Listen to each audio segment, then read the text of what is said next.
Buongiorno carissimi, benvenuti nella pace e nella grazia del nostro Signore. Possiamo alzarsi già in piedi? Se potete abbassare un pelo il microfono, poco poco, ok. Se tu hai portato la parola di Dio, ti invito ad aprire nella seconda lettera di Paolo Apostolo a Timoteo, seconda Timoteo capitolo 4, versetto 7. Seconda Timoteo, capitolo 4, versetto 7. È l'ultima lettera che l'Apostolo Paolo ha scritto da uomo libero poco prima di morire, di essere martirizzato per la causa di Cristo. E lui fa un consuntivo, no? del suo fine vita, no? Della sua avventura, della sua storia. E lui dice così: ho combattuto il buon combattimento, ho finito la corsa, ho serbato la fede. Allora, è un bel modo di terminare la propria esistenza, no? È un bel modo di dire ce l'ho fatta, sono riuscito, nonostante tutto quello che ho passato, a camminare con Cristo, e in mezzo a tutte le sofferenze che ho passato sono riuscito a conservare la sicurezza che Cristo mi ha accompagnato per ogni giorno della mia vita. Allora questo testo mi ha fatto ragionare in questi giorni sul fatto che noi a volte ci lamentiamo, no? Di quello che attraversiamo durante la nostra vita, problemi con le finanze, problemi con i figli, problemi con la salute, problemi con un conto in banca, problemi nel lavoro, problemi nella scuola, no? Paolo Apostolo è uno che ne aveva passati tanti di problemi. Se tu leggi la seconda lettera ai Corinzi, c'è un brano dove lui elenca tutte le cose che lui ha passato, è stato lapidato, ha fatto dei naufragi, è stato schernito, insomma quasi moriva. Ma lui ha detto: io ho serbato la fede perché so che il mio Dio è con me. Tu sai che il tuo Dio è con te? Sì? Amen. Guarda il problema della tua vita e pensa a quanto Dio è fedele nonostante tutto. Lui le sue promesse le compie sempre.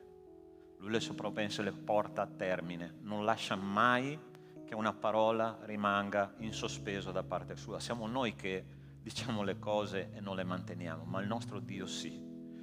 Tutto quello che è promesso nella sua parola, Lui mantiene. Quindi la cosa che noi dobbiamo fare è aggrapparci alla sua parola e continuare ad avere fede nonostante tutto. Io ti invito a chiudere i tuoi occhi in questo momento e parlare con Dio. È il momento proprio che noi possiamo fare una consegna del nostro cuore al Signore e cominciare il nostro culto dicendo al nostro Dio: mi fido di te, Signore. Io so chi tu sei. Io so che ogni parola che tu hai in serbo per me, tu la porterai a termine, tu la compirai, perché tu non sei un uomo da mentire. Tu sei un Dio fedele di cui bisogna fidarsi. Nostro Dio, nostro Padre, io ti ringrazio e ti benedico perché, Signore, il tuo popolo qui presente stamattina è pronto ad ascoltare la tua parola. Ti chiedo, Signore, nel nome di Cristo Gesù, che tu possa farti presente in mezzo a noi, che tu possa, Signore, parlare al cuore di ciascuno di noi. Signore, se ci sono persone qua che hanno bisogno di un incoraggiamento, tu possa incoraggiare nel nome di Cristo Gesù. Se ci sono persone che hanno bisogno di una guarigione dell'anima, del corpo, dello spirito, ti prego di guarire nel nome di Cristo Gesù. Ti prego, Signore, che se c'è qualcuno che ha bisogno, Signore, di restaurare un patto con te, di riprendere a camminare con te, tu possa, Signore, prendere questa tua pecora e riportarla vicino a te nel nome di Cristo Gesù. I bisogni del tuo popolo, Signore, tu li conosci molto bene. Tu sai quando ci alziamo, quando ci corichiamo e conosci ogni nostra parola ancora prima che esca dalla nostra bocca. Perciò, Signore, ti consegno questo culto, ti consegno la tua Chiesa, ti consegno, Signore, la nostra adorazione, ti consegno la predicazione, le offerte, ogni cosa che faremo è per te, Signore.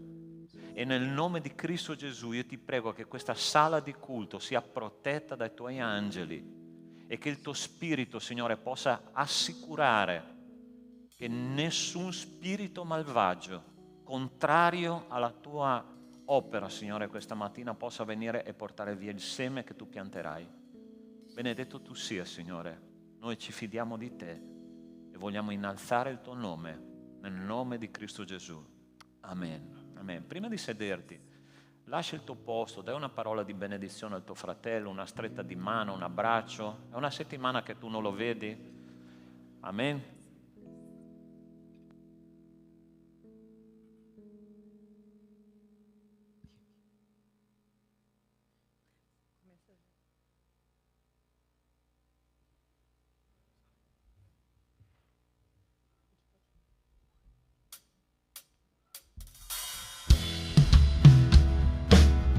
Alleluia il tuo nome, Signore. Noi continuiamo in piedi e celebriamo il nome del Signore. Abbiamo passato tutta la settimana e qua il Signore ci ha toccato, perché anche la voglia di venire a lodare il Signore viene da Lui. E noi siamo qui, presenti, insieme, per lodare e celebrare il nome del Signore. Amen? Lodiamo il nome del Signore.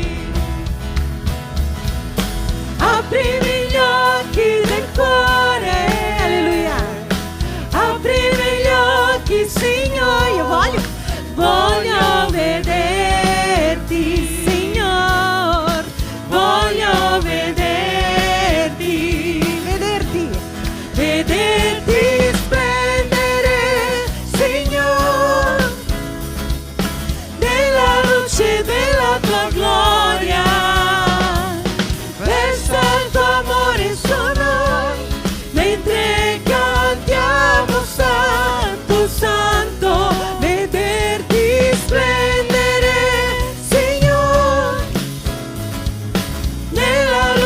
Della tua gloria, versa il tuo amore su noi, mentre cantiamo Santo, Santo. Apri gli occhi del cuore, aprimi gli occhi del cuore, aprimi gli occhi, Signore. Vogliamo vederti, voglio vederti, Signore, voglio vederti.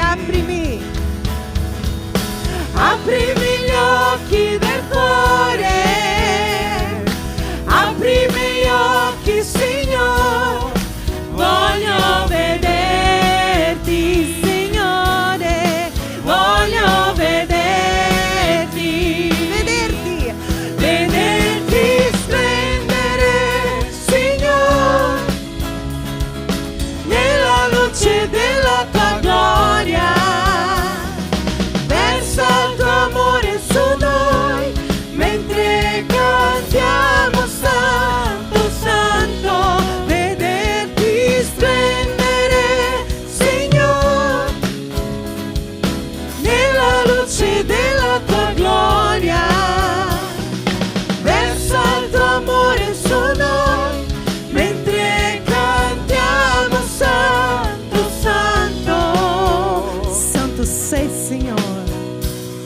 Santo, Santo, Santo. Santo, Santo, Santo. Santo, Santo, Santo. Voglio vederti. Santo, Santo. Santo, Santo, Santo. Santo, santo, santo, santo, santo, santo, voglio vederti.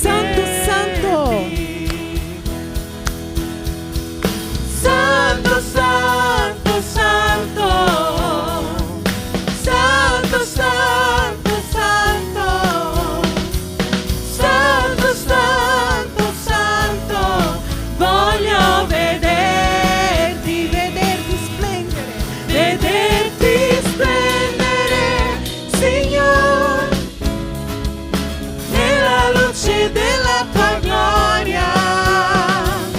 Versa il tuo amore su noi mentre cantiamo santo, santo, vederti splendere, Signore, nella luce della tua gloria. Versa il tuo amore su noi mentre cantiamo santo, santo,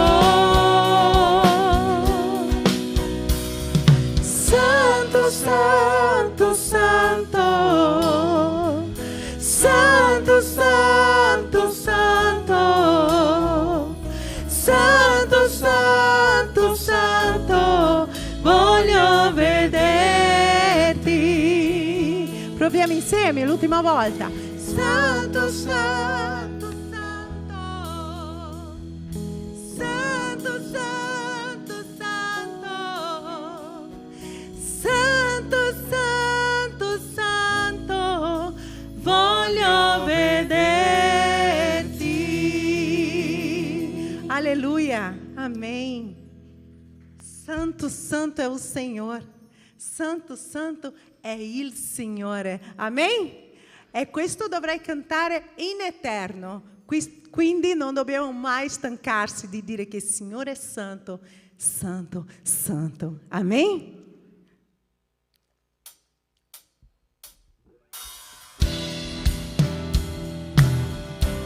È il degno di lode e di onore, degno della tua adorazione, della tua celebrazione.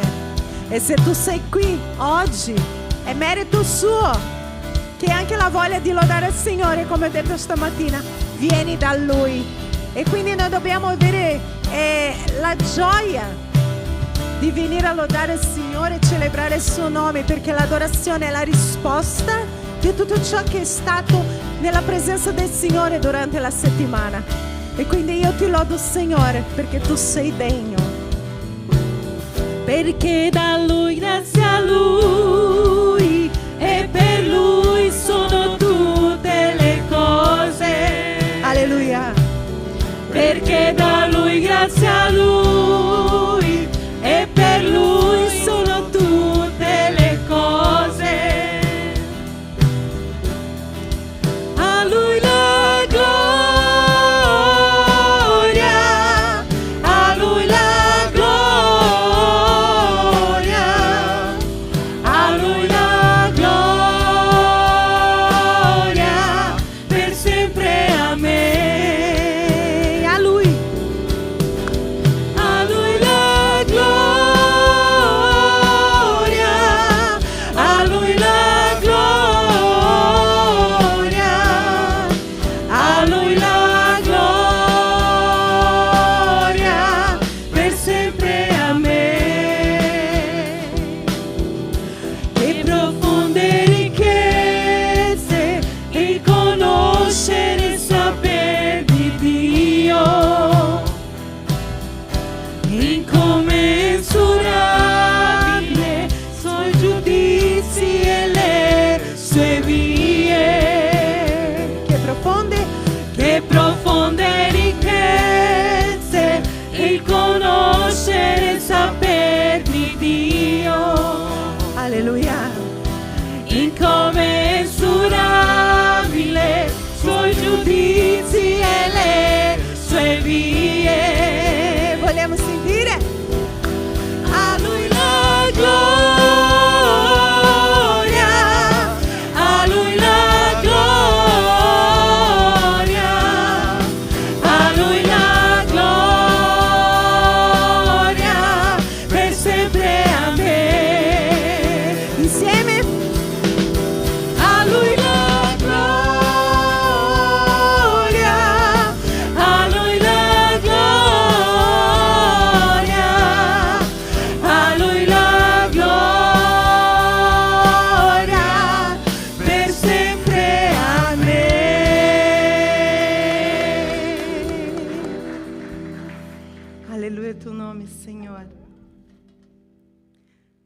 E noi vogliamo lodare il tuo nome, Padre, perché tu permetti tutte queste cose. Tu sei nel controllo di tutte le cose. E come noi abbiamo detto stamattina, noi abbiamo pregato e lodato il tuo nome, noi ci fidiamo di te, consegniamo le nostre vite a te e questa mattina siamo qui per gioire e lodarti, Signore, e dire, Signore, che le nostre vite sono davanti a te, al tuo altare, e tu sei nel controllo di tutto. Noi lodiamo il tuo nome, Signore, perché tu sei il nostro Dio, tu sei un Dio santo, fedele, misericordioso, un Dio con noi, e noi crediamo in te e noi ci fidiamo di te.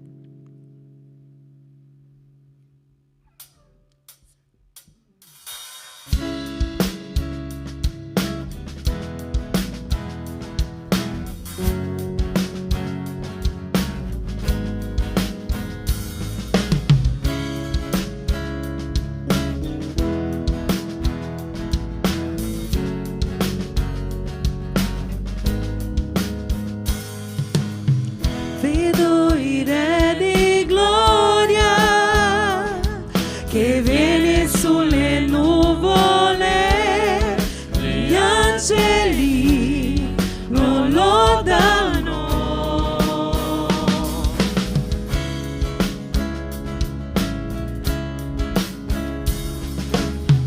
Vedo il suo amore e grazia lavare ogni peccato in noi, lodiamo Lui, cantiamo a Lui. Osanna, Osanna, Osanna su nei cieli. Osanna, Osanna, Osanna su nei cieli.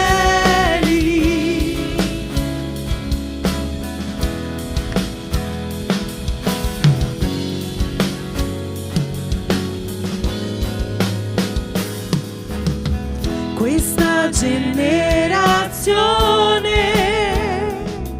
che ha scelto di servire Dio ha fede in Lui, ha fede in Lui. Sappiamo che il risveglio verrà se noi preghiamo Dio e lo invochiamo con tutto il cuore. Osanna, Osanna, Osanna su nei cieli. Osanna, Osanna, Osanna su nei cieli. Osanna, Osanna, Osanna, Osanna su nei cieli. Ti adoriamo, Signore. Osanna, Osanna, Osanna su nei cieli.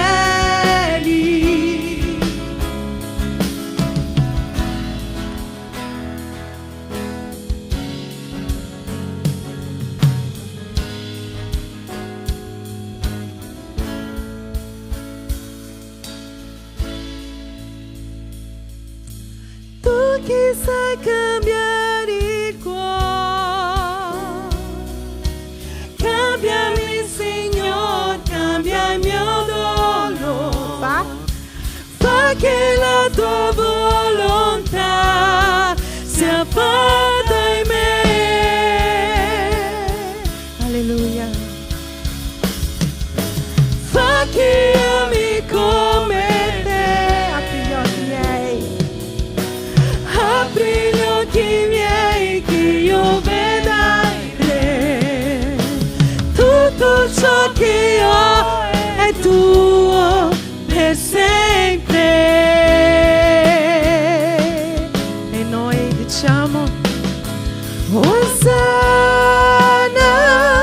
Osanna,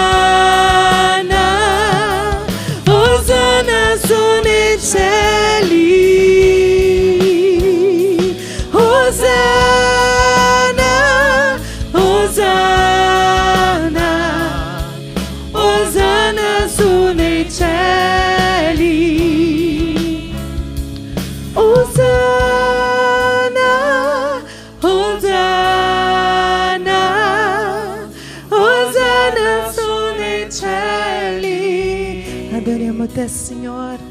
Hosana, Hosana, Hosana su nei cieli. Hosana su nei cieli.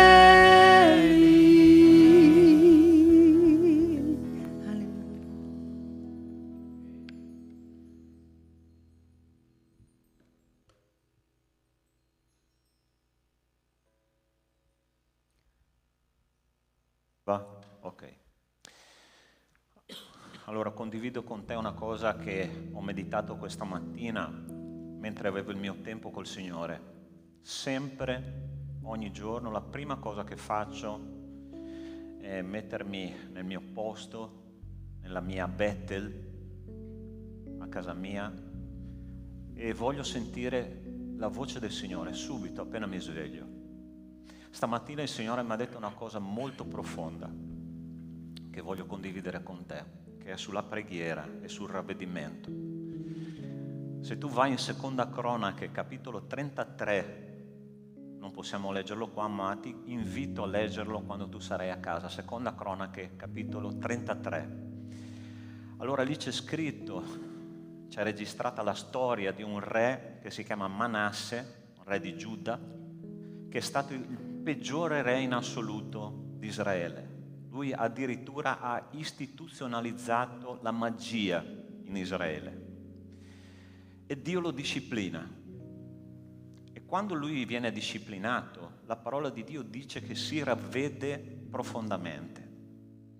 E poi per 2 volte in quel capitolo c'è un'espressione che questa è quella che mi ha colpito, che dice così: e Dio si arrese alle sue preghiere. Dio si arrese alle sue preghiere.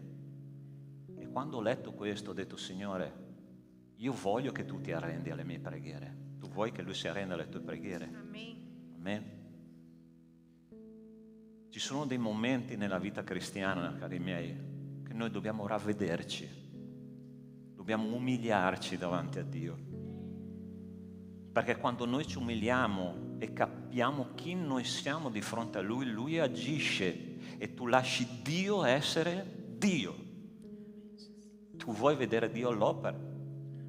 Tu vuoi che Lui ascolti le tue preghiere? Io vorrei in questo momento fare un momento di preghiera, 2 a 2, ok? Allora, prendi una persona vicino a te con cui hai un po' di confidenza, ok? E ti chiedo di fare una cosa, se tu vuoi vedere Dio all'opera nella tua vita. Confessa quello che Lui vuole sapere. Confessa a Dio, umiliati nella presenza di Dio, perché Lui vuole agire nella mia e nella tua vita, ma Lui ha bisogno di sentire da parte tua: Signore, io ho questa barriera che mi impedisce di farti agire. Dio è santo ed è per quello che ci chiede di essere santi. Perché se noi ci santifichiamo, la promessa di Dio è: domani io farò meraviglie in mezzo a te. Dio vuole fare meraviglie con noi, ma noi dobbiamo umiliarci alla sua presenza. Amen. Ti invito a fare 1 minuto di preghiera, ciascuno, ma trova una persona vicino a te. Se non c'è, valla a cercare, non importa. Ma è importante fare questo momento insieme, ok? Cerca un amico, una persona vicino a te con cui pregare.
Signore nostro Dio, nostro Padre, ti ringraziamo per questo momento e ti chiediamo adesso, Signore, che tu possa rinnovare il nostro spirito, Signore, con un'adorazione diversa, con un ascolto diverso della tua parola e una fede diversa, Signore, per quello che tu sei. Grazie, Padre, per questa Chiesa sensibile alla tua parola. Ti chiedo tutto questo nel nome di Cristo Gesù. Amen. Amen. Alziamoci in piedi e continuiamo ad adorare.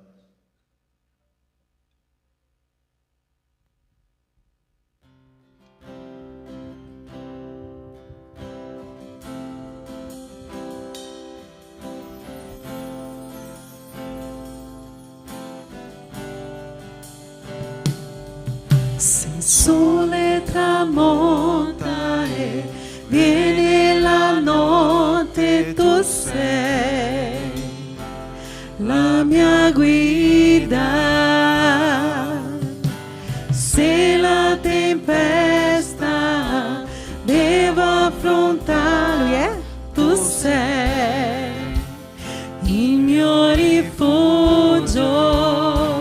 Se nel mare io affondo, la tua mano su mi riporta per respirare, mi fa camminare sopra le acque. Tu sei, Signore,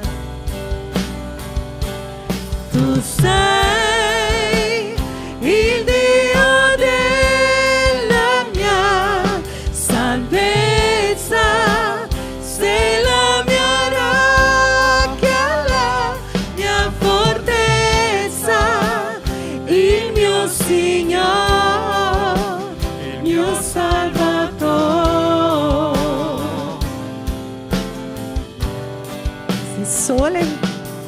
Se il sole tramonta e viene la notte, solo tu sei, Signore, la mia guida.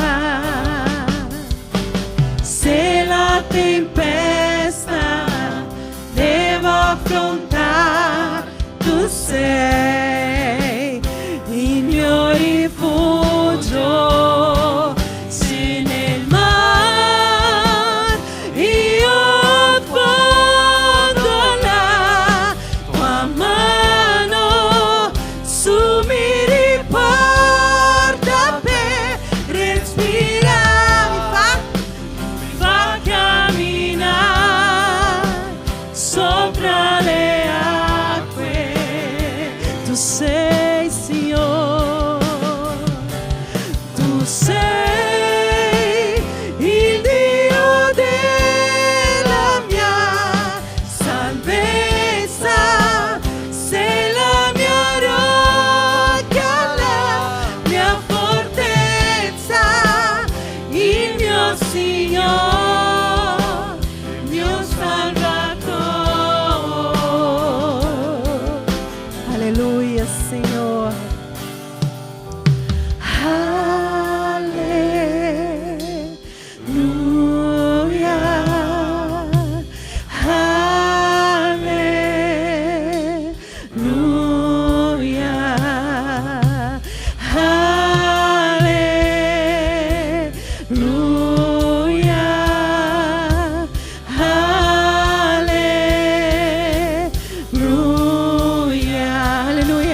Alleluia. Solo voi?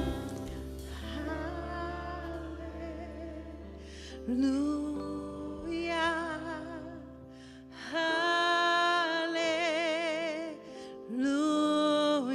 E ancora? Alleluia.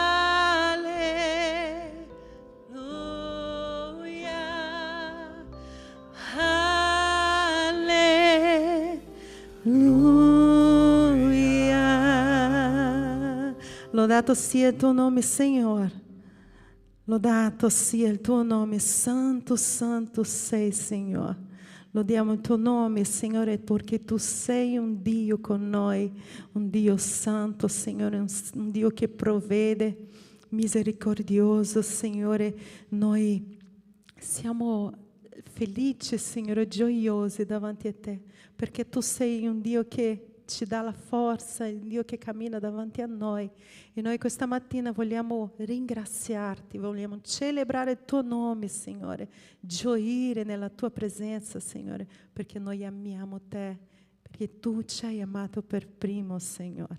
Lodiamo il tuo nome e in nome di Gesù tu ricevi la nostra lode, oh Padre, con un profumo suave al tuo trono. In nome di Gesù ti ringraziamo e ti lodiamo. Amen. Amen. Potete sedere.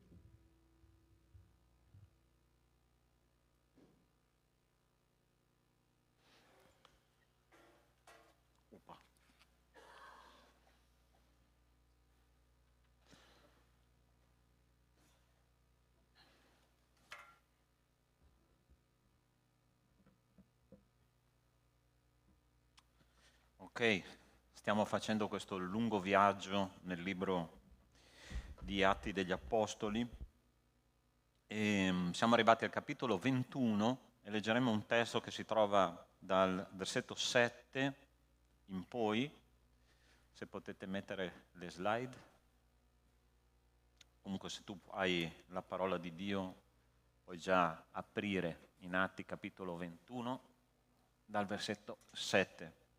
E Paolo Apostolo qua poco prima di essere incarcerato per Cristo fa questa dichiarazione molto forte che dice sono pronto a morire per Cristo.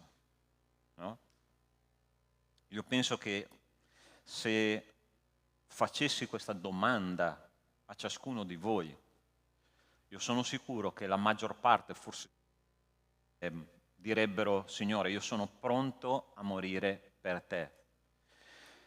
Ma io voglio ragionare insieme a voi questa mattina sul perché Paolo ha detto una frase così forte, ossia sono pronto a morire per Cristo.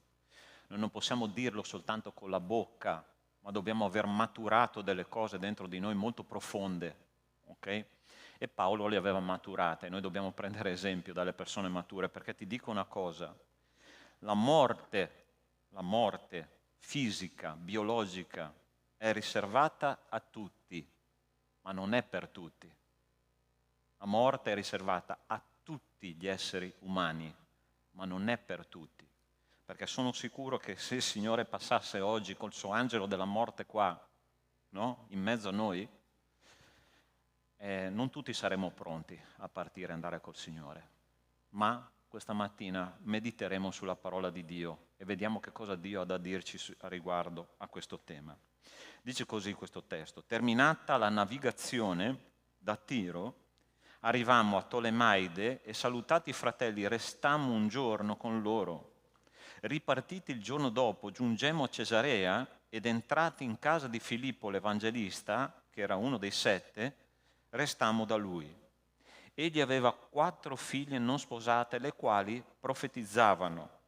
Eravamo là da molti giorni quando scese dalla Giudea un profeta di nome Agabo. Egli venne da noi e presa la cintura di Paolo, si legò i piedi e le mani e disse: questo dice lo Spirito Santo, a Gerusalemme i giudei legheranno così l'uomo a cui questa cintura appartiene e lo consegneranno nelle mani dei pagani. Quando udimmo queste cose, tanto noi che quelli del luogo lo pregarono di non salire a Gerusalemme. Paolo allora rispose: che fate voi piangendo e spezzandomi il cuore? sappiate che io sono pronto non solo a essere legato, ma anche a morire a Gerusalemme per il nome del Signore Gesù. E poiché non si lasciava persuadere, ci rassegniamo dicendo: sia fatta la volontà del Signore. Preghiamo che il Signore ci parli questa mattina. Nostro Dio, nostro Padre, ti ringraziamo perché adesso, Signore, ascolteremo la tua voce e vogliamo veramente, Signore, che il tuo Spirito ci parli.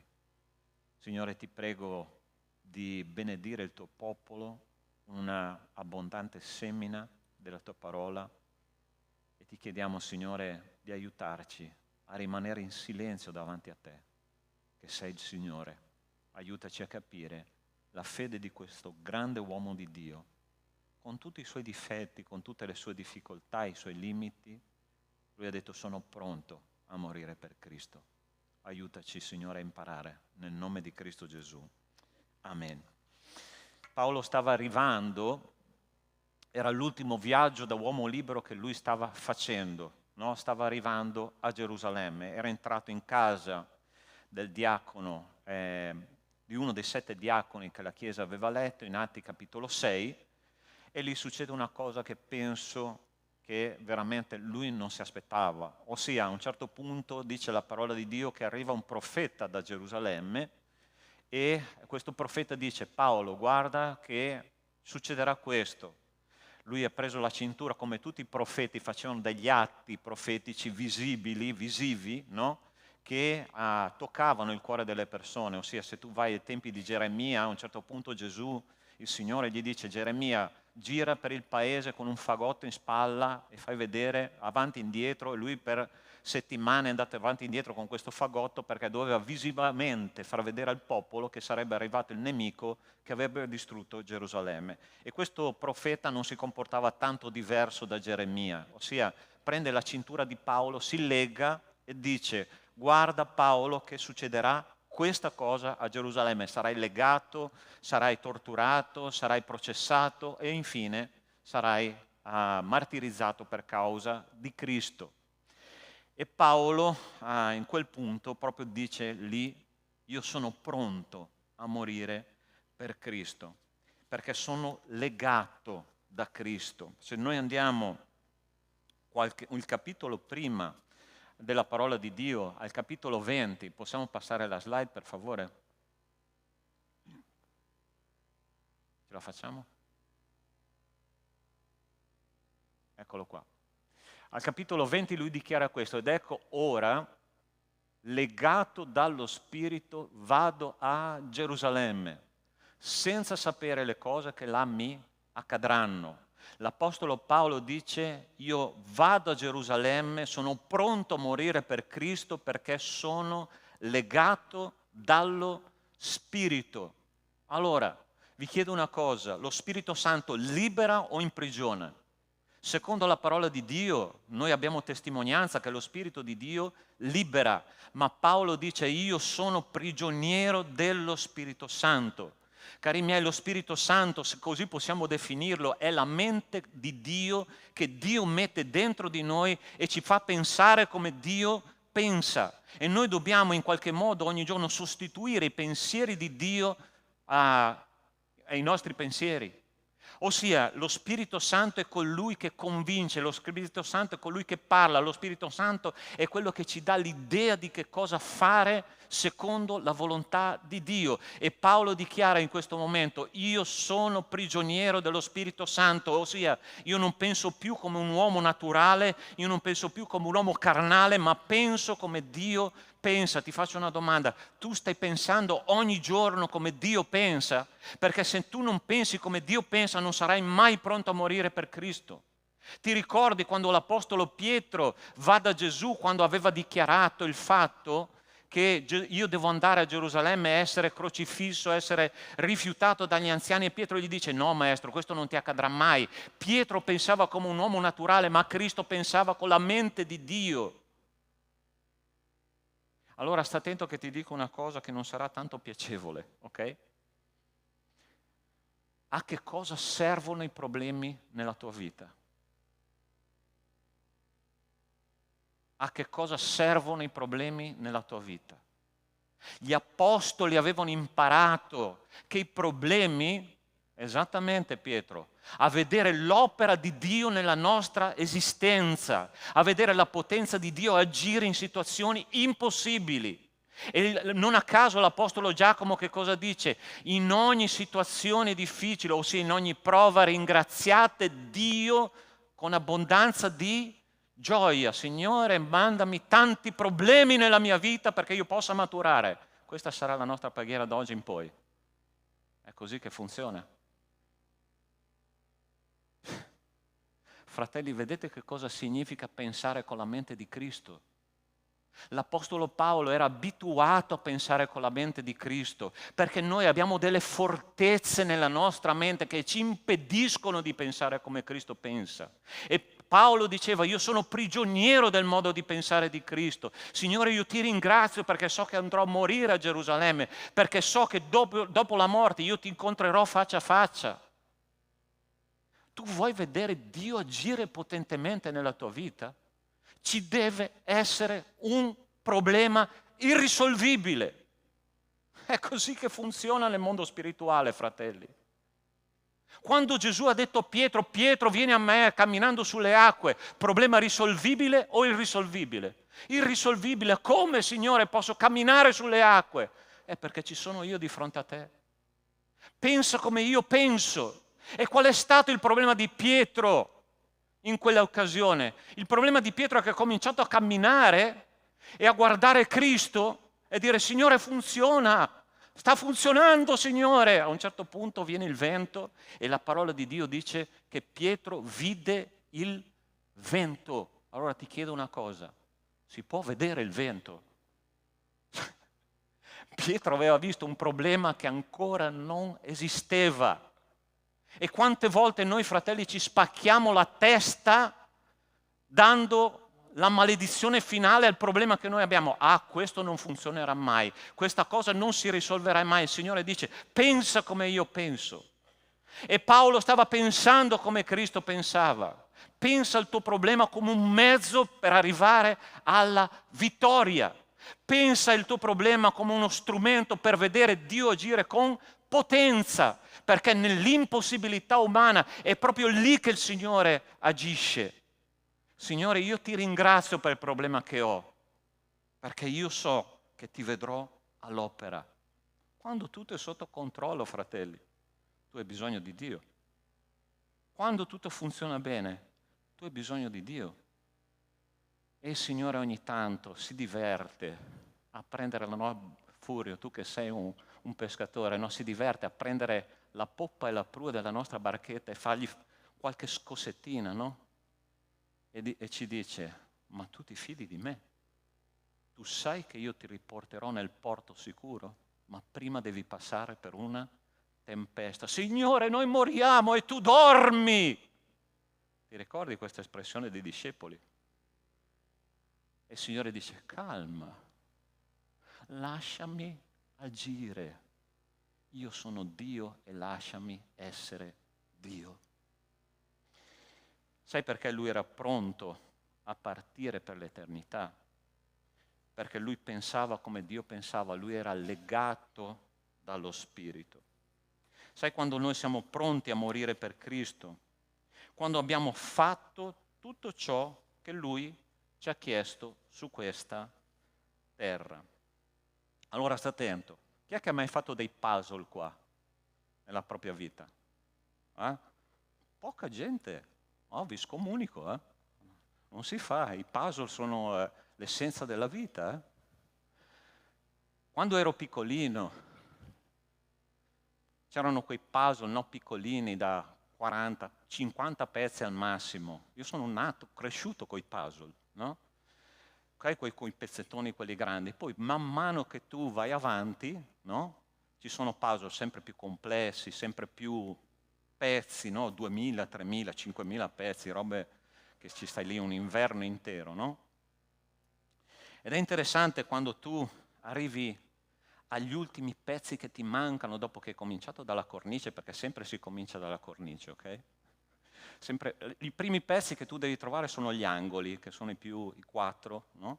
dopo tu fai la cornice, poi pian piano arrivi e fai, quando metti l'ultimo pezzo, una soddisfazione. Gente, e tu dici, la prossima volta farò un puzzle ancora più bello, ancora più grosso, ancora con più numeri, no? Sai che grandi uomini di Dio perché erano pronti a partire per andare nell'eternità? Perché loro avevano fatto in vita tutto ciò che Dio gli aveva comandato di fare ed erano pronti per un altro puzzle. Erano pronti per formare un'altra immagine completa, diversa e perfetta della loro vita. Se tu vai in Genesi capitolo 6, quando Dio ordina a un uomo di nome Noè di costruire un'arca, guarda qua la storia, ok? Allora Noè era un coltivatore di viti, ok? E Dio gli dice, da oggi in poi tu non sarai più un coltivatore di viti, ma sarai un ingegnere navale. E tu vedrai che fra 100 anni, e 100 anni passano, quando lui ha costruito l'arca, ha cominciato all'anno 500 e ha finito all'anno 600, e per 100 anni lui costruisce un'arca e il Signore dice, costruisci questa barca di 137 metri di lunghezza, di 25 metri di larghezza, di 15 metri di altezza, ma Signore, ma non sono esperto, fai quello che io ti dico, falla così, con 3 piani, spalmata di bitume, mettici una porticina sopra, mettici una porticina di lato e fai tutto quello che io ti dirò, perché fra poco arriverà il diluvio. Allora, 2 cose. 1, Noè non era un ingegnere navale. Seconda cosa, non sapeva che cos'era il diluvio, ma il Signore gli ha detto fa tutto quello che io ti dico, e il capitolo 6 di Genesi si chiude con la seguente espressione: e Noè fece tutto quello che il Signore gli aveva ordinato di fare, come gli aveva ordinato di fare. E dopo arriva il diluvio. E Noè era pronto per un'altra esperienza. Noè era pronto per abbandonare il vecchio mondo. Noè era pronto per condannare tutta l'umanità e andare in una nuova avventura con il Signore. Sai perché noi non siamo pronti a partire per l'eternità? Perché non facciamo tutto su questa terra quello che il Signore ci ordina di fare. Quando noi abbiamo completato il puzzle, abbiamo detto Signore, ho fatto tutto quello che tu mi hai ordinato di fare, sono pronto per una nuova avventura col Signore. Perché altrimenti ti rimane sempre quel vuoto dentro. Devo fare ancora qualcosa su questa terra. Mi rimane ancora tante cose da sistemare. Il Signore dice, tu fai quello che io ti dico e tu sarai pronto per partire per l'eternità e dare la tua vita per la mia causa. Quante volte noi non terminiamo il puzzle? Quante volte noi non mettiamo i pezzi nel posto giusto? Quante volte noi non ascoltiamo veramente quello che il Signore ci dice, perché Dio è un Dio, quello che io ho imparato e penso che tanti di voi hanno imparato, che il nostro Dio è un Dio di dettagli. Non è un Dio di cose in generale, ma un Dio di dettagli. Quando Lui ti dice fa questo, è perché quello devi fare. Pietro, getta la rete sulla sinistra della barca. Ma Signore, abbiamo pescato tutta la notte. Pietro, getta la rete lì e gettala adesso. E quando lui comincia a tirare la rete, io credo che, Signore, ma c'è un sottomarino russo. Impossibile, i pesci non vengono nella rete di giorno, perché i pesci vengono di notte. Ma lui comincia a tirare la rete e dice, wow, è proprio vero che io devo mettere, come si dice da noi, nella mia città si dice, lega l'asino dove vuole il padrone. Metti la rete dove Dio ti dice di metterla, nel momento giusto, dalla parte giusta, fai le cose con dettagli e Dio ti preparerà per una nuova avventura con Lui. Sono pronto a partire, andare nell'eternità col Signore perché ho fatto tutto ciò che Dio mi ha ordinato di fare. Sono pronto per un nuovo puzzle. Questa cosa che ti dirò adesso di Paolo, non so se per te è una novità o meno, ma mi ha colpito parecchio. Dice così, Paolo allora rispose a queste persone che gli dicevano: non andare a Gerusalemme. Che fate voi piangendo e spezzandomi il cuore? Allora, per quanto mi risulta, ascolta bene quello che ti dico, per quanto mi risulta l'Apostolo Paolo è la prima volta che parla a qualcun altro dei suoi sentimenti più profondi, ok? Paolo era il tipo che io non vorrei come pastore della nostra chiesa, ok? Perché se lui stava per un periodo più lungo del normale in una comunità, lui faceva dei disastri. Lui era quello che fondava la chiesa, ossia lui era la ruspa, ok? Quello che scavava, che metteva i primi blocchi. Ma se poi la ruspa, quando c'è da fare le decorazioni nella chiesa, no? Lui stesso dice: Paolo ha piantato, Apollo ha annaffiato e l'altro ha raccolto, ossia io sono quello che ho piantato perché ho dato la prima scavata con la ruspa, ma chi fa le decorazioni nella chiesa è un altro. E quindi io esco, vado a fondare un'altra chiesa. Allora sta attento, Paolo apostolo era quello che litigava con le persone. Ti ricordi quando ha litigato con Barnaba per causa di Marco? Che gli ha detto: io non voglio Marco perché sta rallentando l'opera. E litigava e si sono separati. Paolo era quello che appena uscito dalla conferenza di Gerusalemme, Atti capitolo 15, quando gli apostoli hanno deciso: non dobbiamo fare giudaizzare i pagani perché loro fanno parte di un'altra cultura. Che cosa ha fatto Paolo? Ha preso Timoteo, che era un greco, e l'ha fatto circoncidere. Quindi ha fatto esattamente il contrario di quello che avevano deciso alla conferenza di Gerusalemme. Questo era l'apostolo Paolo. Ma lui nel tempo, con la vecchiaia, con l'esperienza, con l'amore per Dio, Dio stava trasformando il suo carattere spigoloso e gli stava facendo aprire il cuore, e lui si cominciava ad aprire con le persone e dire: fratelli, non dite così perché mi state spezzando il cuore. Wow, Paolo aveva un cuore come tutti gli altri esseri umani, sensibile ai contatti e ai rapporti umani. Allora ti voglio fare una domanda. Hai qualcuno vicino a te che sa tutto di te? Hai qualcuno con cui confidarti e aprirti in modo profondo e che lui possa guardare le ferite del tuo cuore? Sai perché ti dico questo? Perché se tu non sei consapevole che sei in una comunità, non sarai mai pronto a morire per Cristo. Perché sai qual è il grande problema dell'essere umano? Non è tanto andare a morire, ma andare a morire preso per mano e accompagnato a morire da persone che ti amano e che ti vogliono bene. Nessuno può su questa terra morire per una causa da solo, se non Cristo, perché è stato l'unico veramente che è morto da solo, sia nel giardino del Getsemani che sulla croce. Perfino il Padre l'ha abbandonato perché lui doveva pagare il prezzo del nostro peccato. Ma io e te facciamo parte di una comunità, e quando tu cominci a aprire il tuo cuore e mostrare le tue sofferenze, le tue ferite a qualcun altro, il Signore ti dice: sei insieme a qualcun altro, stai camminando verso l'eternità insieme ai tuoi fratelli, insieme alla tua comunità. Cari miei, trovatevi una persona con cui confidare le vostre ferite. L'Apostolo Paolo aveva imparato a farlo e lui stava pronto per andare a morire per Cristo, perché ha detto: ci sono delle persone che mi amano e che mi possono accompagnare con preghiere, con abbracci, con incoraggiamento, andare a morire per Cristo. Io vado a Gerusalemme, ma so che non sono solo, perché voi mi amate profondamente. Altra cosa che ti voglio dire questa mattina: quando è che noi siamo pronti a morire per Cristo? Guarda che cosa dichiara l'Apostolo Paolo nella seconda lettera a Timoteo, che ha scritto poco prima di andare a morire. Dice: ormai mi è riservata la corona di giustizia che il Signore, il giusto giudice, mi assegnerà in quel giorno, e non solo a me, ma anche a tutti quelli che avranno amato la sua apparizione. Qua l'Apostolo Paolo sta parlando del momento in cui entrerà nella eternità, quando lascerà questa terra e andrà alla presenza di Dio. Allora ti voglio fare un'altra domanda.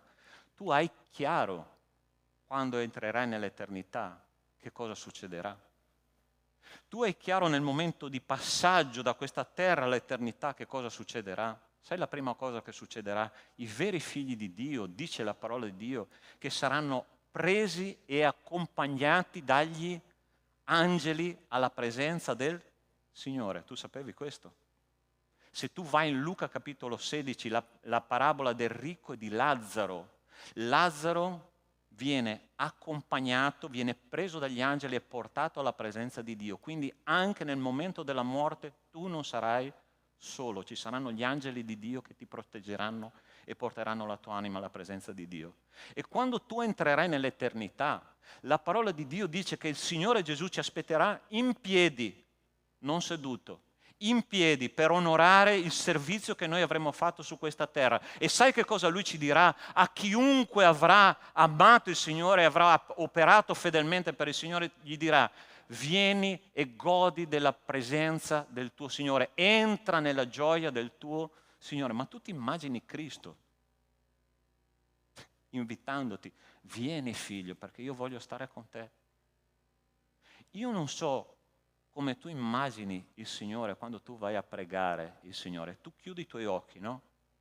E noi esseri umani abbiamo una abitudine, che è una buona abitudine, ma può essere usata molto male. Ossia, siamo esseri che lavorano per immagini, ok?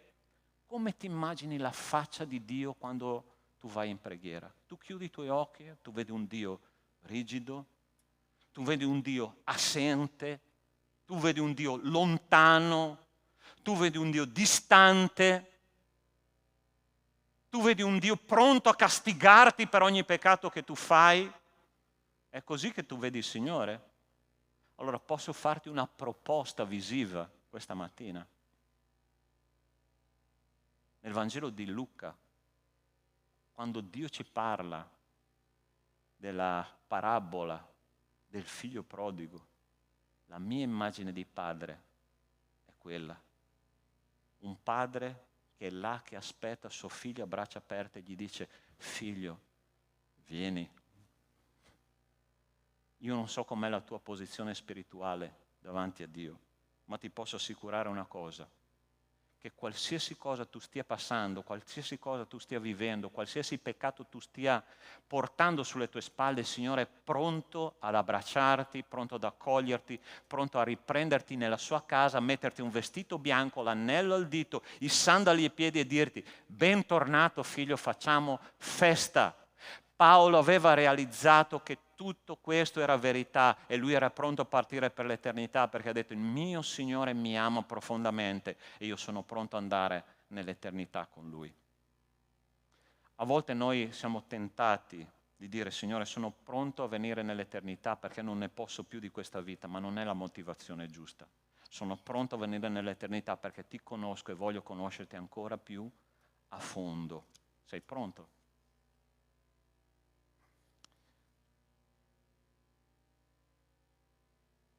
L'altra cosa che voglio dirti,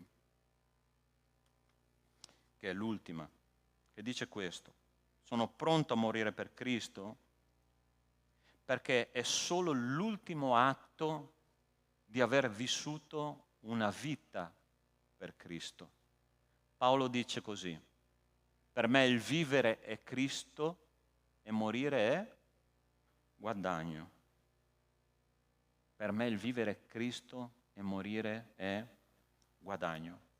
Se c'è una cosa interessante che Gesù dice spesso, adesso ti scandalizzerò, ok? Sai quante volte nei 4 Evangeli Gesù, la parola di Dio ci parla che Dio ha tanto amato il mondo? Giovanni 3,16, ti ricordi cosa dice? Perché Dio ha tanto amato il mondo che ha dato il suo unigenito figlio affinché chiunque crede in Lui non perisca ma abbia vita eterna. Tutti sappiamo questo versetto a memoria, ok? Che è uno dei più importanti della parola di Dio. Ma ricordati bene una cosa: nei 4 Evangeli il motivo per cui Dio dice che ama il mondo è uno e uno soltanto. Una volta solo nei 4 Evangeli viene citato amore per gli uomini. Ma sai quante volte viene citata la parola ravvediti? Ascolta Israele, ascolta e ravvediti e ascolta, ascolta e ravvediti. Tantissime volte. decine di volte viene ripetuta questa frase costantemente. Allora, sono pronto a morire per Cristo perché è solo l'ultimo atto di aver vissuto con Cristo. Sai come si riconosce un cristiano? La conversione avviene così, avviene per ravvedimento e per fede, ok? Ravvedimento di quello che noi siamo davanti a Dio e credendo in quello che Dio ha fatto per noi. Un cristiano continuerà a ravvedersi ed avere fede ogni giorno della propria esistenza, per tutta la vita, fino all'ultimo giorno. Questo significa essere cristiani. E Dio dice nella sua parola, in tutta la sua parola, principalmente nei libri di Vangelo e in Apocalisse, dice: chi ha orecchi per udire, oda. Sai perché Gesù insiste chi ha orecchi per udire, oda? Perché tante volte noi, fratelli, andiamo nella parola di Dio, entra da una parte, esce dall'altra e non prendiamo la verità che è legata a quella situazione. Io mi ricordo quando ero ragazzino, non conoscevo ancora il Signore, mio papà mi dava sempre i limiti, ok? Mi raccomando, andavo a ballare, mi raccomando, massimo l'una, ok? Massimo quell'ora. Generalmente noi andavamo in una discoteca a circa 2-3 chilometri da casa mia, perciò una roba molto semplice, no? Per lui venire a fare un salto là, a vedere, controllare, era semplicissimo. Ma un giorno uno dei miei amici ha avuto la magica idea: andiamo in una discoteca a 70 chilometri di distanza. E tu puoi immaginare bene che in discoteca si entrava alle 11, non potevi essere a casa all'1. Sono arrivato a casa alle 5. Okay? Interessante cosa succedeva a casa mia. Casa mia, la mia prima casa, era fatta da una scala esterna che saliva. Dietro a questa scala c'era una balaustra in muratura, abbastanza alta, circa 1,20 m, 1,30 m, e dietro poteva starci tranquillamente una persona seduta senza che tu la vedessi. E allora io cerco, come la pantera rosa, no, alle 5 di mattina, di salire questa scala, ma dietro la balaustra c'era il mio papà, alle 5 di mattina. Io portavo l'orecchino, ok? L'orecchino che portavo a quel tempo era un orecchino a forma di cerniera, ok? Qua, era una cosa molto particolare. E da dietro la balaustra si è allungata una mano che ha preso questo orecchino della mia e ha cominciato a tirare così. E ha cominciato a dire: tu hai sentito, ma non hai ascoltato. Io ti ho detto di tornare a una.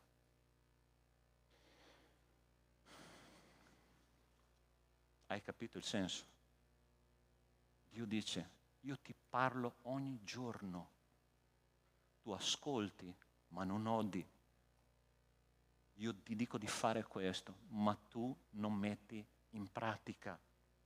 E quante volte io davanti a Dio mi devo umiliare per dire: Signore, perdonami perché non ho ascoltato attentamente la tua voce. Paolo era pronto, sai perché? Perché lui aveva allenato le sue orecchie ogni giorno ad ascoltare nei dettagli quello che Dio diceva, obbedire alla sua parola e andare nella direzione dove Cristo stava andando. E quando lui aveva cominciato a fare questa cosa, aveva realizzato che c'è stato un salto di qualità.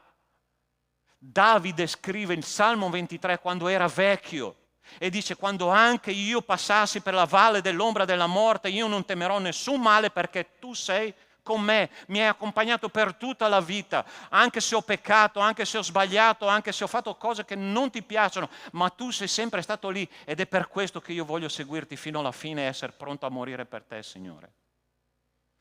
Sai come ci si prepara a morire per Cristo?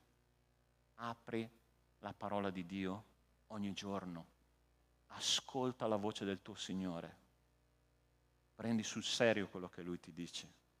Non lasciare passare tempo senza udire la voce del tuo Dio. Fratelli, io sono italiano, ok? mi piace il buon cibo. Io sono innamorato della pizza, mangerei, se ci fosse un frisbee con su un po' di mozzarella e pomodoro, io lo mangio, il frisbee di plastica, ok? Perché ha la forma della pizza. Allora mi chiedo, noi ci dimentichiamo il buon cibo a mezzogiorno, alla sera, a colazione, una bella brioche col cappuccino, ce la dimentichiamo? Non ce la dimentichiamo, perché il nostro stomaco reclama. Posso chiederti, quanto cibo spirituale mangi? Come può un cristiano non reclamare il buon cibo che viene dal cielo? La parola di Dio che ci dà alimento spirituale per la nostra anima. Fratello, ti scongiuro, cerca la faccia del Signore ogni giorno. Io ho imparato a farlo e la vita cambia. La vita cambia. Apri la parola di Dio quando ti alzi alla mattina perché cambia la tua giornata. Non mancare i culti domenicali perché cambia la tua settimana. Il Signore ti parla nell'assemblea dei cristiani. Non trascurare di stare alla presenza di Dio. Non possiamo dire di amare Dio se non ascoltiamo con le orecchie dello Spirito quello che Lui ci dice. Ed è per il nostro bene. Dio non ha bisogno di noi. Tu sai questo? Lui non ha bisogno di noi. Noi abbiamo bisogno di Lui. Carissimi, Paolo era pronto perché aveva maturato tante cose dentro di sé. Era pronto a partire per l'eternità, era pronto a soffrire, a morire per Cristo. Sei pronto di fare la stessa cosa? Io vorrei pregare insieme a te in questo momento, ok?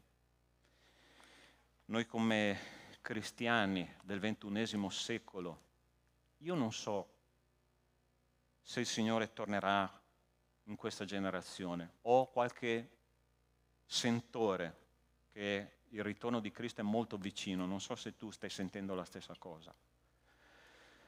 Ma se non tornerà, noi siamo obbligati a passare il testimone alla prossima generazione. E la mia domanda è, cosa lasceremo alla prossima generazione? Lasceremo l'entusiasmo di aver camminato insieme a Cristo? Lasceremo una conoscenza biblica profonda, radicata, sana, nella sana dottrina di Dio? Non possiamo essere dei cristiani di superficie, dobbiamo andare in profondità col nostro Dio. E questo succederà solo quando noi giornalmente cammineremo col nostro Signore e ascolteremo con attenzione la sua voce. Allora a quel punto potremo dire: sono pronto, Signore, sono pronto a morire per la tua causa, sono pronto a entrare nell'eternità. Pastore, ma ho una famiglia qua. Pastore, ho dei figli da crescere, ho una situazione da sistemare.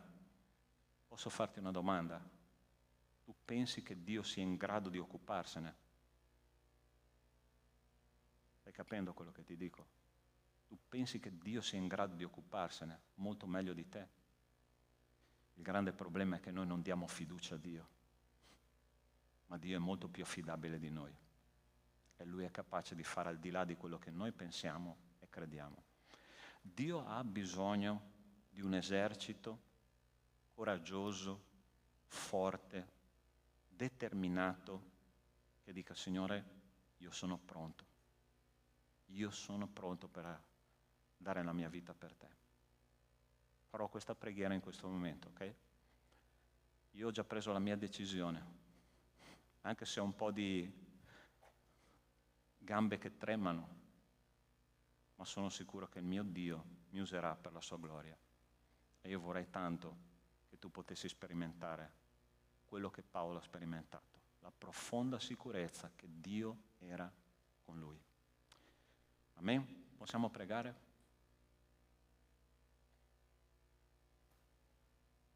Non possiamo essere una generazione passiva al Vangelo, passiva per la parola di Dio. Dobbiamo essere forti,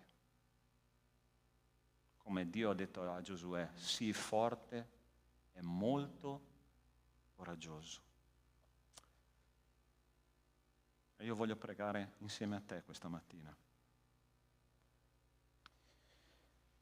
Io non so dove Dio ci condurrà da oggi in poi, ma sulla base della tua preghiera Lui farà delle cose, ti prenderà per mano, ti accompagnerà in posti che tu non conosci. Non necessariamente sono posti geografici, ma sono luoghi spirituali dove tu ti arrenderai a Lui. Ma come ho condiviso, interessante quando Dio si arrende alle nostre preghiere, quando Lui trova un uomo e una donna disposti a obbedirgli. Lui si arrende alle nostre preghiere. Lui ci dice, sì figlio, io farò per te questo, perché tu ti sei arreso a me e io mi arrenderò a te. E io voglio pregare in questo momento. Forse tu devi restaurare il tuo patto col Signore. Essere cristiani non significa solo venire in chiesa la domenica o fare qualche studio biblico. Essere cristiani vuol dire che nella profondità della tua anima tu hai deciso di dare a Cristo il giusto posto nel tuo cuore. È Lui che deve regnare, è Lui che deve guidare i nostri pensieri, la nostra vita, tutto quello che noi facciamo. E io sono qua per chiederti, tu hai sentito che la parola di Dio era per te questa mattina? Allora io ti chiedo di dare un passo di fede e voglio chiederti se tu stai decidendo per Cristo di consegnargli tutto, chiavi in mano. Io ti chiedo di alzarti e di venire qua davanti a pregare insieme a me. Amen. Dio ti benedica, venite qua davanti e voglio pregare insieme a voi. Il Signore farà un'opera profonda, non ho dubbio, non ho dubbio, ma per la causa di Cristo dobbiamo essere pronti. Amen. Amen. Allargatevi un po'.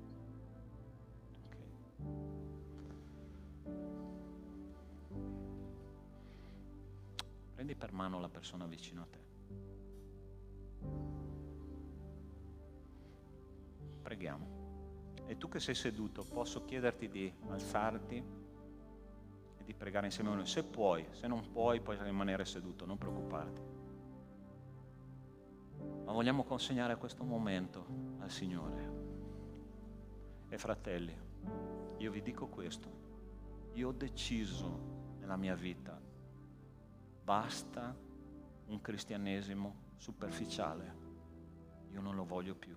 Io voglio un cristianesimo profondo, di obbedienza, di ascolto della voce del Signore. E se tu sei qua davanti, so che tu vuoi lo stesso.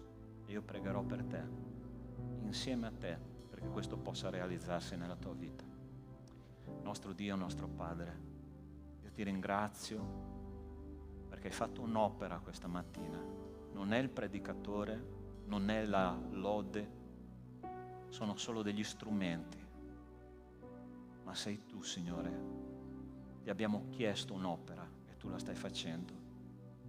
Padre, in questo momento io ti chiedo nel nome di Cristo Gesù, tutte queste persone che sono qua davanti, ti chiedo, aiutaci ad arrenderci a te.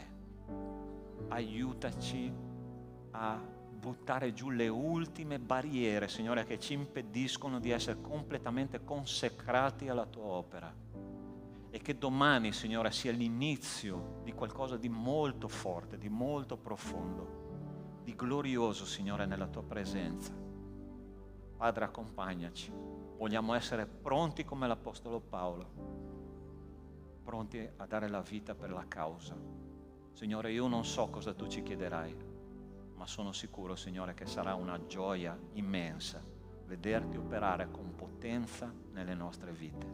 Ti ringrazio e ti benedico per questi cari che hanno dato un passo di fede senza vergogna per la tua gloria, per il tuo onore. Usa le loro vite nel nome di Cristo Gesù. Amen e amen. Amen. Puoi dare un abbraccio alla persona vicino a te?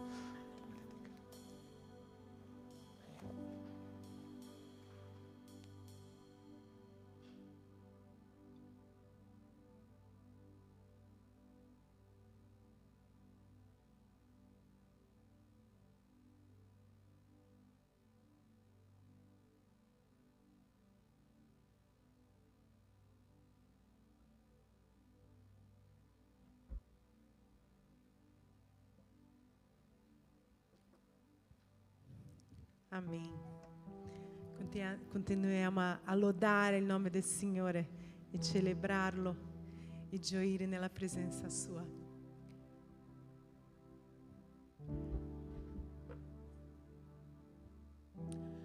Da quello che ho capito ci sono i bambini dietro là. Adesso noi abbiamo i bambini che vengono qua. No. Cambio programma. Il bello della diretta.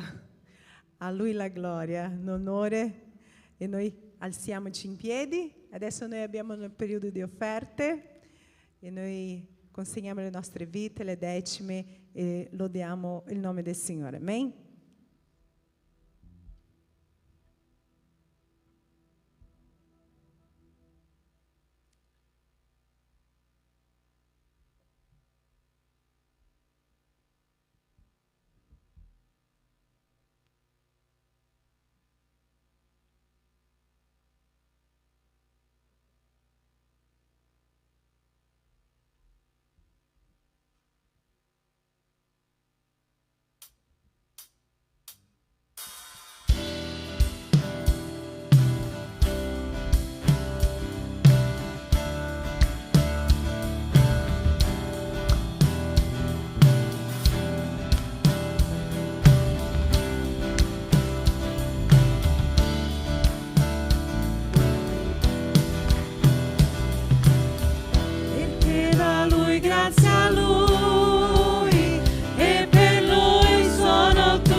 Lodato sia il tuo nome, Signore. Celebriamo il tuo nome, Signore, sia lodato qui in mezzo a noi. Noi ti ringraziamo per la tua bontà, Signore. Ti ringraziamo perché tu sei un Dio con noi. Ti ringraziamo, Signore, perché tu provvedi ogni cosa e noi ti doniamo, Signore, questo momento, Signore, il decimo, le offerte, che tu possa aprire le porte di benedizione sopra tutte le famiglie, Signore, della Chiesa, Signore, il nostro lavoro. Noi ti ringraziamo, Signore, perché tu sei un Dio buono, che questi soldi sirvano, Signore, per l'avanzo del tuo nome, Signore, qui in terra, Signore, per la tua opera, per far crescere, Signore, la tua opera qui. Lodiamo il tuo nome e continuiamo a lodarti durante la settimana, che tu possa, Signore, benedirci, Signore, ogni giorno. Lodiamo il tuo nome, di Gesù noi ti ringraziamo. Amen.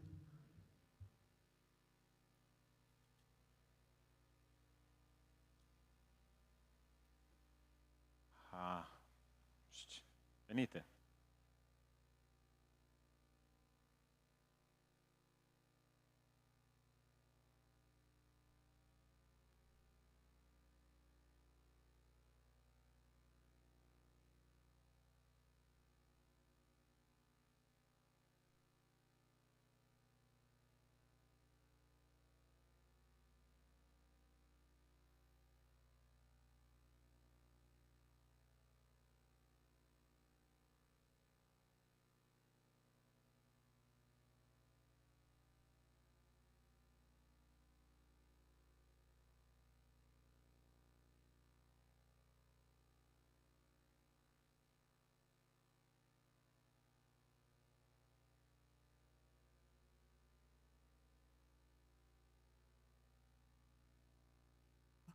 Prova? Ok. Allora, nel frattempo che parlerò alla Chiesa, invito già i bambini a distribuire quello che noi abbiamo preparato. Forza bambini! E vi ritroverete 1 o 2 pesciolini. Il perché di questo? Noi abbiamo raccontato la storia, stiamo raccontando la storia di Gesù, stiamo raccontando i miracoli che Lui ha fatto, quelli che ci sono scritti nella parola di Dio. E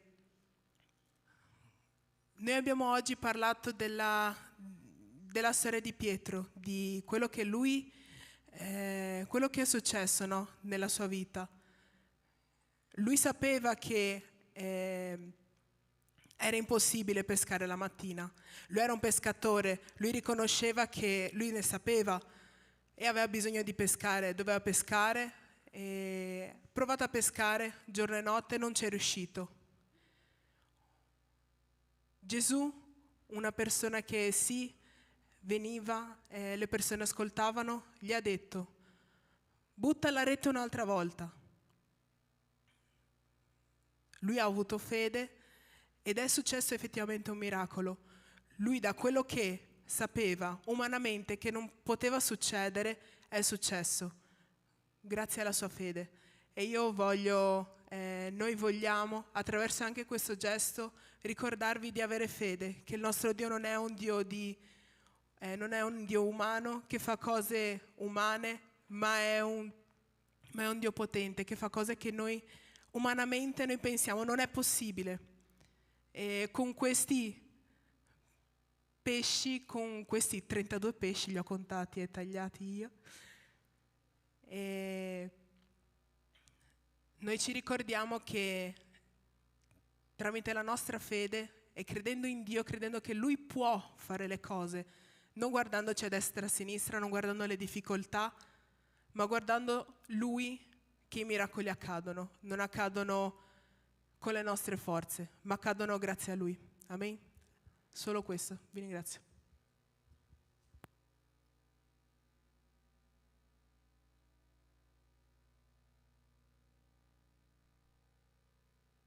Le slide, per favore.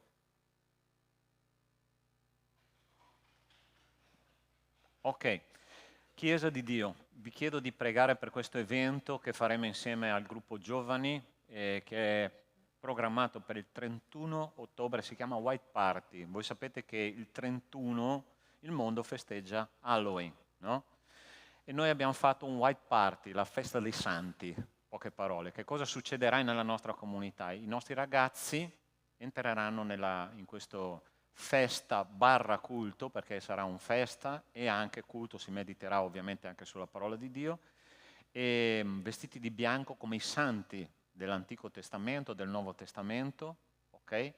E condivideranno questo tempo non soltanto di adorazione ma anche di evangelizzazione, ossia ci sono già dei ragazzi che stanno invitando dei loro amici a una festa anti-Halloween, in poche parole, no? Quello che noi vogliamo fare è questo, in modo che tutti possano conoscere il nome del Signore. Il cristiano non è uno che si chiude in una stanza e dice non mi interessa niente del mondo, no, il cristiano si diverte, il cristiano fa le stesse cose di un'altra persona con uno spirito diverso, ossia invita il Signore nel proprio divertimento. E noi quello è l'intento della serata del 31 ottobre, ok? Chiesa di Dio, pregate per questo evento intanto. Se volete venire, la festa è aperta fino ai 99 anni, ok, di età, ai 100 solo se accompagnati dai genitori. Ok? Va bene? Altra cosa importante, sì, non c'è la slide ancora perché stiamo organizzando le date, ma dal 26 di dicembre al 29, possibilmente anche il 30 dicembre, ci sarà il nostro campeggio giovani, adolescenti, preadolescenti, ok? Sì? Bene, pregate anche per questo e che il Signore ci benedica. Chiedo di alzarci a tutti e preghiamo per chiudere il nostro culto, ok? Preghiamo un po' diverso, se tu hai una persona vicino, prendi la sua mano, ok? E vogliamo pregare insieme. Nostro Dio, nostro Padre, ti ringraziamo e ti benediciamo, Signore, perché la nostra comunità è una comunità amata da te, Signore. E ti ringraziamo perché qua possiamo portare i nostri pesi ai piedi della tua croce e insieme ai nostri fratelli portarli. Benedici adesso, Signore, la settimana che abbiamo davanti. Ci saranno tante sfide, tante difficoltà, ma anche tante gioie. Vogliamo condividere sia una che l'altra con te, Signore. Che tu possa essere benedetto per quello che provvederai per noi. E adesso, Signore, che torneremo alle nostre case, ti chiedo che l'amore di Dio nostro Padre, la grazia salvatrice di Cristo e le consolazioni dello Spirito di Dio con noi siano e con tutto il popolo di Dio su tutta la terra, da oggi e per sempre. Amen. Buona settimana, Dio vi benedica.